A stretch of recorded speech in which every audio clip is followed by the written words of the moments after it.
Hello. Hello. हाँ जी। साहब जी। सत साहिब जी भगत जी, जी, आपसे कुछ पूछना था जी। पूछिए। जी मैं ये पूछना चाहता हूँ,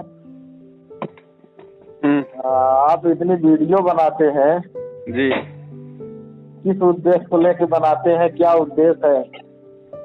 उद्देश्य केवल ये है कि संगत जो है परमात्मा के ज्ञान को समझे, ज्ञान को आधार बना के चले, किसी की देखा देखी में, अंधविश्वास में, पाखंड में पैर ना दे। परमात्मा ने हमें जो बातें बताई हैं, जिस प्रकार से अपना विधान संविधान बताया है कि कैसे तुम्हारी भक्ति नष्ट होती है, कैसे खंडित होती है, काल तुम्हें किस रूप में किन किन लोगों को निमित्त बना के तुम्हारी भक्ति को नष्ट करवाएगा, खंडित करवाएगा, तुम्हें गुरु आदेश की आड़ में उल्टे सीधे कुकर्म करवाएगा, तुम्हें परमात्मा और भक्ति से दूर करेगा। उन सब बातों की जानकारी हम अपने भगत भाइयों को दे रहे हैं। लेकिन कोई आप पे आश्रित हो गया तो,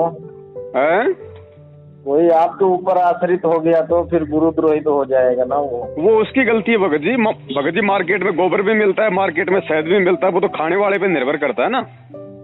तो सही है आपकी बात, लेकिन आपके ऊपर को जो आश्रित हो गया उसकी तो नष्ट हो जाएगा सब कुछ। क्यों हो जाएगा भगत जी? क्यों फिर मेरे ऊपर क्यों आश्रित होगा? मैं कोई नाम थोड़े दे रहा हूँ भगत जी, मैं कोई गुरु बन के थोड़ी कोई आप लोगों को वीडियो बना रहा हूँ, समझा रहा हूँ। मैं तो एज ए भगत भाई कर रहा हूँ। तो एज ए भगत भाई तो आश्रित होना कोई बड़ी बात नहीं है। वो तो परमात्मा ने बताया हमारे को एज ए गुरु नहीं होना, किसी के ऊपर एज ए गुरु आश्रित नहीं होना। एज ए भगत भाई तो हो सकते हैं, उसमें कौन सी बड़ी बात है। एज ए गुरु नहीं होना। तो एज ए गुरु तब होगा ना जब मैं गुरु बन के वीडियो बनाऊंगा। वो तो सही है, वो तो आपकी बात मैं मानता हूँ।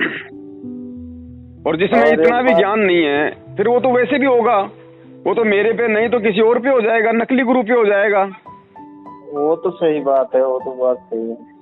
बताइए, ये जो अरदास लगाते हैं आश्रम में, ये मतलब क्या मैनेजमेंट वाले जवाब देते हैं इसका? और कौन दे रहा है? गुरुजी कहाँ दे रहे हैं? आपने सुना कभी गुरुजी के मुंह से जवाब देते हुए?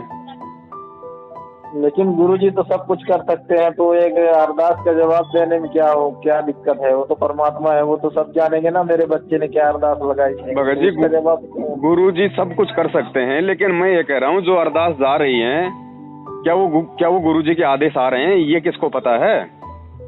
वो गुरुजी का आदेश है या नहीं है, आप इसकी तुलना कैसे करोगे? आप इसकी जानकारी कैसे करोगे? गुरुजी के सत्संगों से करोगे ना। तो जो आदेश आते हैं प्रार्थना के जवाब में, आप गुरुजी के सत्संगों से उसका मिलान करो। अगर सही है तो सही है, गलत है तो गलत है। वो तो सही है, लेकिन ठीक है, आप करिए अपना काम। लेकिन ये है ना, क्या मैं तो समझा नहीं सकता, मैं तो एक छोटा नीच सा जीव हूँ भाई। छोटा नीच बहुत अच्छी बात है, लेकिन भाई दिमाग को खोलना पड़ेगा।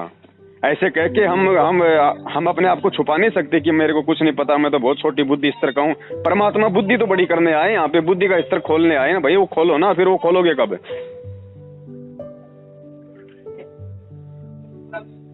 ठीक है जी, जैसा चल रहा है सब ठीक है, लेकिन परमात्मा ही है। तो परमात्मा ही है। वो तो पहले भी थे, आज भी हैं, आगे भी रहेंगे। हमने थोड़ी कहा कि परमात्मा बदल गया, वो तो इंसान बदल गया। इंसान को समझ में नहीं आ रहा कि परमात्मा हमारे को क्या क्या सिखा के गए थे, क्या बतला के गए थे। लेकिन मैं ये सोच के फोन किया आपके पास, जो जैसा करेगा वो ऐसा भरेगा ना, उसमें क्या दिक्कत है? आपका बच्चा, कल को आप उसका स्कूल में एडमिशन करा देते हो और आपका बच्चा स्कूल में ना जाके अपने दोस्तों के साथ में बीड़ी सिगरेट पीता है, तो आप उसको कुछ नहीं कहोगे? ये कह के छोड़ दोगे कि जो करेगा अपना भरेगा? उसको समझाने का फर्ज है एक बार। तो फिर मैं और कौन सा भगत जी उनको AK-47 लेके गोलियां मार रहा हूँ? मैं भी तो समझा रहा हूँ। वीडियो बनाने का मेरा मकसद क्या है? लोगों को गोलियां मारने का थोड़ी है, समझाने का तो है। भगत जी समझो इन चीजों को बड़े भाई, बालक बुद्धि में मत चलो कि जो करेगा सो भरेगा। अगर परमात्मा भी यही सोच लेता कि नालायक यहाँ से चले गए सतलोक से, अब जो करेगा सो भरेगा, तो परमात्मा यहाँ नहीं आता कभी भी। और ये जितने भी जो संगत है, ये हमारे भाई बहन है, और छोटे भाई बहनों को समझाना बड़ों का फर्ज है। ये नहीं कह सकते कि जो करेगा सो भरेगा। कल को परमात्मा कह देगा नालायक, अगर इनके समझ में नहीं आ रहा था तो तेरे तो समझ में आ गया था, तो तेरा क्या कुछ बल्कि फर्ज नहीं बनता था अपने भाई बहनों के प्रति? तू कैसे आंख बंद करके बैठा हुआ था? फर्ज तो बनता है भगत जी। तो फर्ज बन रहा है तो भगत जी हम अपना फर्ज ही तो निभा रहे हैं। हम कौन सा किसी का सिर उखड़ में देख के ऊपर से मुसड़ मार रहे हैं?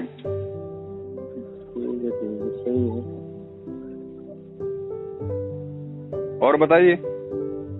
बस जी, बस कुछ नहीं, बस इतना ही बात करना था आपसे। मैं सोच रहा अगर जैसे आप वीडियो बनाते हैं, कुछ संगत है ना, कुछ भगत भाई है जो आप पे आश्रित हो गए, तो उनकी तो सत्यानाश हो जाएगा, वो क्या करेंगे? मैं यही सोच रहा था, बस और कुछ बात नहीं। एज ए गुरु भाई आश्रित हो सकते हैं, उसमें परमात्मा ने कोई दोष नहीं बताया, लेकिन एज ए गुरु आश्रित नहीं होना किसी भगत के ऊपर, और वो कोई नहीं होगा इस समय, ध्यान रखना। ये परमात्मा ने तत्व ज्ञान दिया है, कोई आश्रित नहीं होगा। सबको पता है कि गुरु क्या होता है, भगत क्या होता है।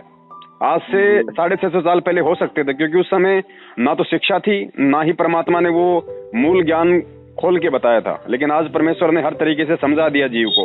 और अब भी यदि सामने शहद रखा है, यदि कोई गोबर खाना चाहेगा, फिर उसको परमात्मा भी उसका कुछ नहीं कर सकता। उसके तो फिर वैसे भी कर्म फूटने।